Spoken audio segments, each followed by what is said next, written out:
Olá, sejam bem-vindos. Se ainda não me conhecem, eu sou a Lili do Lua de Lili e hoje venho falar sobre a minha experiência com este calhamaço por dentro do Chega, do Miguel Carvalho. Foi um livro que me obrigou a refletir muito sobre a democracia atual e eu acho mesmo que é um livro que toda a gente devia ler. O Chega pretende refundar a democracia portuguesa. Resta sabermos se é uma solução ou o reflexo da degradação que denuncia. O Chega é atualmente uma das grandes forças políticas em Portugal. Trouxe ao debate público temas como o populismo, como o extremismo, como a polarização e por isso mesmo, mal eu soube do lançamento deste livro, decidi logo que o queria ler. O autor é um jornalista e escritor português, reconhecido não só pelo seu trabalho de investigação política, mas também de memória histórica e fenómenos sociais contemporâneos. O livro vai assim analisar os bastidores do partido, enquanto expõe as estratégias, as contradições, as redes que sustentam o crescimento do partido a partir de uma investigação gigantesca e conta ainda com testemunhos dos antigos e atuais dirigentes do partido. O jornalista começa logo o livro a alertar-nos contra a simplificação ideológica e defende o jornalismo como um instrumento decisivo para o escrutínio democrático. Num tempo de polarização, é um livro que propõe preservarmos o diálogo e refletirmos criticamente sobre o nosso presente político. Está dividido em 4 partes: Deus, Pátria, a Família e o Trabalho. No primeiro capítulo, Deus, vamos acompanhar a ascensão de André Ventura e a fundação do Partido Chega. Acompanhamos o percurso pessoal do Ventura,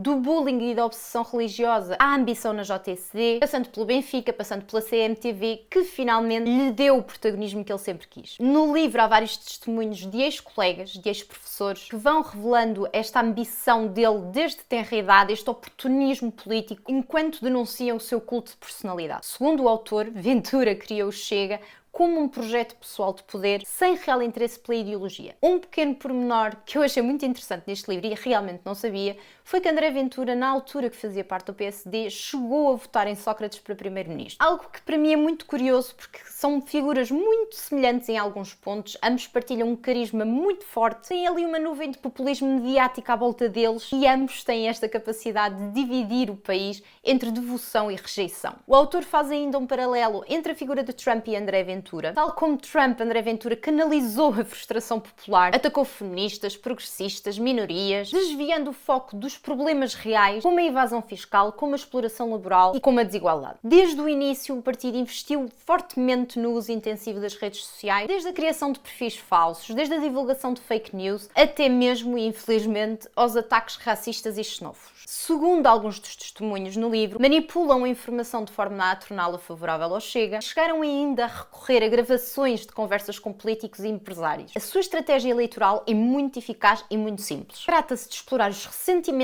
e as tradições conservadoras de forma a cativar o eleitorado descontente. E é assim que a estrutura do partido tem muitos perfis políticos. Militantes do PSD, nacionalistas, evangélicos e simpatizantes da ultradireita. Uma coisa que me surpreendeu foi perceber a falta de preparação dos constituintes do partido dos primeiros anos. Internamente é uma completa confusão, é realmente o caos. Temos tensões internas, temos declarações públicas polémicas e até episódios de confrontos e mesmo agressões. Resultado: ao longo do tempo, muitos daqueles que fundaram o partido acabaram por sair. Jorge Castela, Pedro Perestrelo, Nuno Afonso foram só algumas das pessoas que entretanto abandonaram o partido devido a divergências ideológicas e ao autoritarismo do André Ventura. O que eu retirei com este capítulo de Deus foi que o Chega nasceu da combinação de ambição pessoal, carisma mediático e a exploração das fragilidades sociais. Segundo o autor, o Chega é prova viva de como o ressentimento pode mesmo moldar a política atual. O segundo capítulo é o capítulo da Pátria e foca-se na consolidação e na expansão do partido. Percebemos muito rapidamente que à medida que o partido vai crescendo não se torna num partido comum,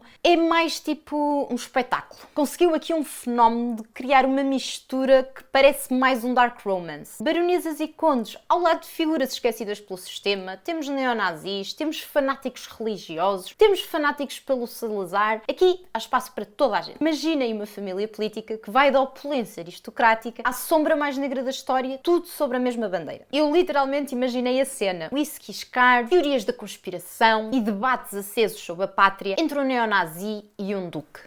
Isto dava uma série incrível. A nível europeu, Ventura revelou-se um político muito astuto. Aproximou-se do húngaro Viktor Orbán, integrou os patriotas pela Europa, um grupo nacionalista, populista de direita, eurocético e anti-imigração. O resultado, um palco europeu, uma vice-presidência no Parlamento, flash, selfies e toda a visibilidade que ele esperava. Em Portugal, o enredo era outro. Negacionismo do Covid Confere. Escândalos internos de todos os géneros? Confere. Cocaína, branqueamento, falsificação de documentos, fake news e uma máquina digital alimentada a perfis falsos. A certa altura, uma das fundadoras do Chega, Patrícia Sousa Uva, alerta Ventura que estava a encher o partido de pessoas mal formadas e horríveis. É claramente ignorada, acaba por sair do partido e diz que o Chega assenta em nepotismo, conflitos de interesse e corrupção. Em 2020, entre indignações nas redes sociais e cedências do PSD, o Chega consolida-se. Ventura, sempre atento aos mídia, chama Jerónimo de Sousa de avô bêbado. Precisava de garantir que se falava dele e resultou. Mais um escândalo como combustível político. Transformou um encontro de meia hora com o Rui Rio num encontro histórico para os mídia e repetiu exatamente o mesmo truque mais tarde com Montenegro. A verdade é que a estratégia funcionou. Conseguiu impor mudanças em matérias de nacionalidade, imigração e até na questão da cidadania, eliminando das escolas a saúde sexual. Tudo o que faz é uma demonstração clara de estratégia calculada. Ele é o salvador da pátria, é o homem do lado certo da história, não tem grande compromisso para com a verdade. Aquela fotografia de Marcelo Rebelo de Sousa no bairro da Jamaica há uns anos atrás, que também foi polémica, é só um pequeníssimo exemplo. Na época, Ventura foi condenado por discriminação social e racial. Anos depois diz ter vencido todos os processos. Mais uma mentira. O padrão dentro do próprio partido repete-se. Uns entram, outros saem, outros são afastados, mas basta analisarmos os números. Dos 19 vereadores eleitos em 2021, apenas 8 estavam em funções no ano passado. Ventura não quer mudar o sistema. Ventura é o sistema. O terceiro capítulo do livro é o da família. O título promete união familiar. A verdade, o Chega a um clã de lealdade cega, oportunismo, disputas internas e um culto ao líder. Em 2021, o partido Chega já se tinha privatizado no partido Ventura Unipessoal. Um ex-dirigente do partido chega a confessar ao autor do livro que o Chega nunca chegou realmente a existir. As pessoas é que criaram uma imagem dele. As pessoas é que o influenciaram, é que o idolatraram. O espaço que André Ventura e a sua máquina ocuparam só existe porque os outros partidos falharam em representar Portugal. Entretanto, o culto à personalidade de Ventura começa a tomar proporções esquisitas. Militantes choravam a vê-lo, a ouvi-lo, a tocá-lo, ao mesmo tempo que dentro do partido existia o controle interno. Por exemplo, se cortavam relações com pessoas indesejadas. Os evangélicos foram afastados, entrou o Opus Dei, com Pedro Fração à frente e o ambiente tornou-se ainda mais tóxico. Na época, também Pedro Arroja via o Chega como disruptivo, racista,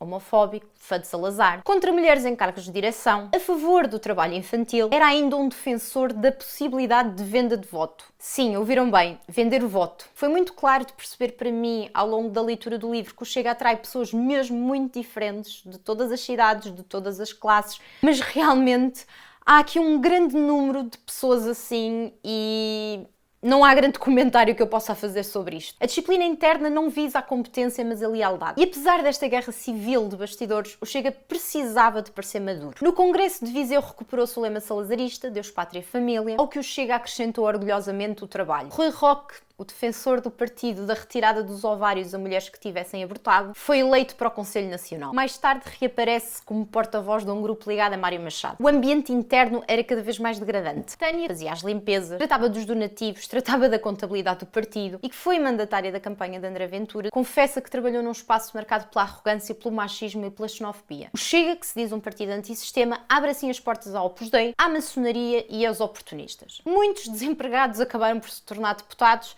E depois há casos bizarros, como o caso do deputado Filipe Melo, que usou a própria saúde do filho para contrair empréstimos e adiar dívidas. Sim, é o mesmo Filipe Melo que há muito pouco tempo envolveu-se naquela polémica com a socialista Isabel Moreira porque lhe enviou um beijo em pleno debate na Assembleia da República. Esta desordem interna chega mesmo a extremo. Temos encontros do Conselho Nacional em que as pessoas levavam gás-pimenta e tasers e até o desaparecimento de 15 mil euros em donativos que eram para ser entregues à Ucrânia. Um militante resumiu isto na perfeição.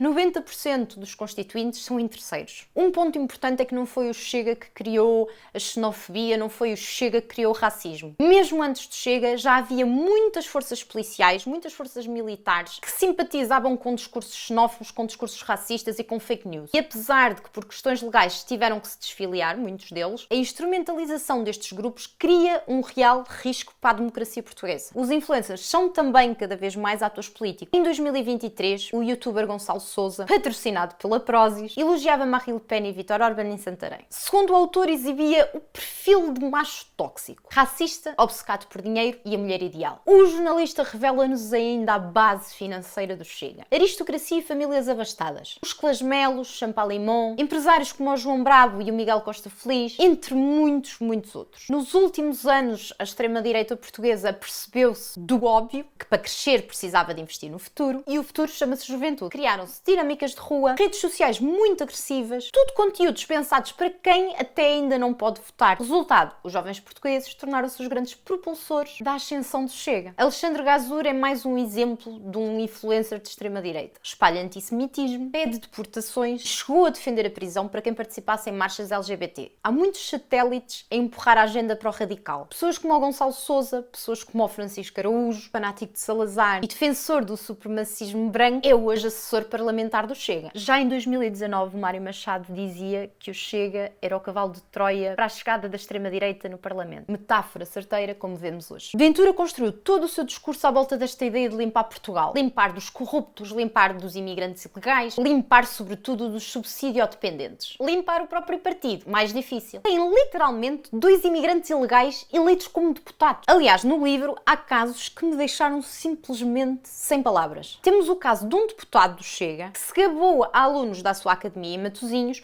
que, quando viveu há uns anos na Flórida, se divertia a pegar fogo a sem-abrigos e, quando eles tentavam fugir e escapar-se do fogo, que os atacavam. Como assim? Temos ainda o caso do Bruno Carrilho, que é um imigrante na Suíça e apoiante declarado do Ventura, que se alistou no movimento Ermilar Lusitano, o MAL, enquanto espalhava fake news a apoiar o Chega. Em 2023 foi detido por envolvimento por terrorismo e, segundo o Jornal Público, este movimento planeava uma invasão armada ao Parlamento. Problemas fiscais, é condenações por difamação, é roubo de malas no aeroporto. O partido que prometeu aos portugueses ordem é realmente um monumento ao caos. Sobre o tema favorito do Chega, a imigração, os dados também não ajudam o partido. Só no ano passado os imigrantes contribuíram com 3,6 mil milhões de euros para a segurança social. É só 5 vezes mais aquilo que receberam em prestações sociais. Sejamos muito claros, sem eles, vários setores colapsariam. Entre 2019 e 2024, Ventura acumulou pelo menos 101 declarações falsas. Mentira como ferramenta política,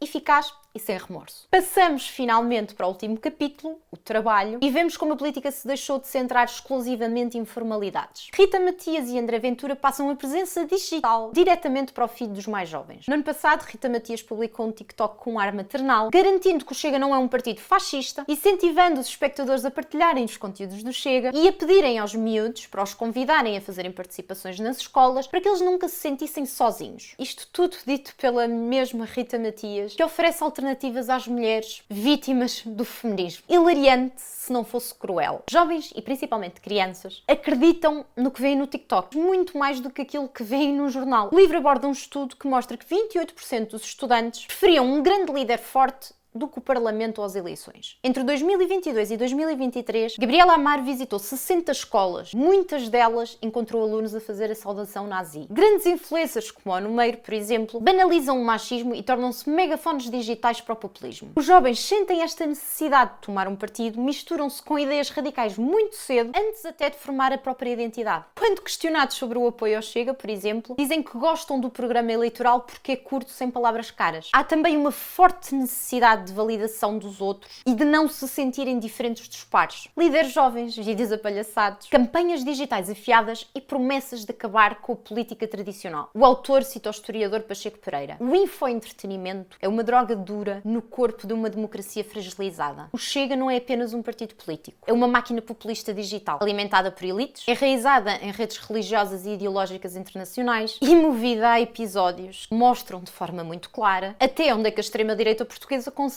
ir para ocupar espaço público. Mesmo na última página do livro, o jornalista cita o John Cameron Mitchell. Para combatermos uma realidade pós-democrática, a receita tem que ser empatia e uma atitude punk. O autor termina ainda o livro concluindo que ou a imprensa e a República avançam juntas ou vão cair juntas e que defendê-las é uma tarefa democrática. Caso contrário, vão ser devoradas pelo espetáculo digital populista que o Chega também montou. O vídeo já vai longo, mas agora vou muito rapidamente dizer qual é que foi a minha experiência pessoal com esta leitura. Vou já começar a pedir desculpa caso me tenha enganado em alguma data ou em alguma informação específica. São mesmo muitas páginas, é muita informação, apesar de eu ter tirado muitas notas, pode-me ter escapado alguma coisa. Portanto, se eu cometi algum pequeno lapso, perdoem-me por favor. Houveram, sobretudo, duas coisas que me surpreenderam muito neste livro. A primeira foi a minúcia da investigação do Miguel Carvalho. Se eu, ao ler este livro de 700 páginas, tirei páginas e páginas... Só para vocês terem uma noção, eu tirei para aí 20 páginas de notas, só de notas. Por isso eu imagino o trabalho colossal que deu analisar, ler centenas de fecheiros de documentos, de chamadas, de e-mails, de entrevistas. Meu Deus, todo o mérito ao autor. A segunda surpresa positiva para mim foi o tom irónico com que ele escreve. Eu diverti-me muito a ler este livro. Quem me conhece sabe que eu também tenho um sentido de humor um bocado peculiar. Houve um momento em que ele está a descrever o teor dos livros de ficção do André Ventura e eu ri-me alto. É hilariante. Por favor, se estão a ler o livro ou se já leram ou estão a pensar ler, atentem a essa parte. É aquele tipo de humor inteligente que alivia a tensão sem perder a seriedade. Estão a perceber? Amo. Outra coisa que eu não consegui ignorar à medida que ia lendo é que ao longo de todo o livro desfilam figuras realmente perversas. Estamos a falar de pessoas poderosíssimas, muitas delas bastante ricas, outras tantas extremistas até ao osso e algumas até possivelmente violentas. Houve vários momentos no livro em que eu pensei, este livro é realmente um ato de coragem. Não é qualquer jornalista que se expõe a este tipo de histórias, sobretudo um que já sofreu anteriormente ameaças. Outra coisa que eu gostei no livro foi que ele não se limita a enumerar factos. Partilha a sua experiência pessoal nos bastidores, o que observando nos autocarros, nas conferências, nos congressos, nos restaurantes, nos cafés. Fala dos rostos, fala dos gestos, fala da comida, da atmosfera e até da vibe dos intervenientes. E este olhar humano mais atento dá um toque ao livro que eu pessoalmente gostei muito. No entanto, a riqueza de personagens é tal, os relatos são imensos que obrigou-me constantemente a parar de ler o livro para ir consultar notícias, para ir ver a cara das personagens. Portanto, foi uma leitura que eu demorei para aí, sei lá, 3 semaninhas a ler, mas que foi quase uma tese de mestrado, porque eu lia uma página e perdia 1 hora a fazer trabalho de pesquisa. A questão dos zigue-zagues temporais também abrandaram o meu ritmo, mas eu percebo que não seria possível para o jornalista contar esta história de forma até totalmente cronológica, porque temos aqui pessoas que entram e saem e que acabam por reaparecer anos depois, e ele quis manter realmente essa complexidade. Em relação ao político Ventura, os relatos são tantos, vindos de tantas pessoas, de tantas situações, que para mim a conclusão é inevitável. A quantidade de mentiras e de meias-verdades que ele usa a seu favor é assustadora. Mais do que isso, na minha opinião pessoal, isto é totalmente pessoal, devia ser criminalizada. Uma democracia não sobrevive de todo quando a mentira se transforma num método de ação política. Por dentro do Chega é uma radiografia clara, muito necessária, sobre um partido que não nasceu por acaso, mas da falha coletiva de uma democracia que precisa urgentemente de se saber defender. Fiquei por isso profundamente grata por todo o trabalho do jornalista neste livro. Não é só um livro, é serviço público. E agora gostava de saber a vossa opinião. Qual foi o episódio que eu partilhei através desta leitura que mais vos surpreendeu ou chocou? Digam-me tudo aqui em baixo nos comentários, por favor. Se estão a ler ou se estão a pensar ler, digam-me também aqui em baixo. Eu adoro responder aos comentários, portanto, por favor, comentem. Se gostaram do vídeo, por favor, não se esqueçam de deixar um like ali em baixo, de partilhar com os amigos, de subscrever o canal caso ainda não o tenham feito. Beijinho e até à próxima segunda-feira.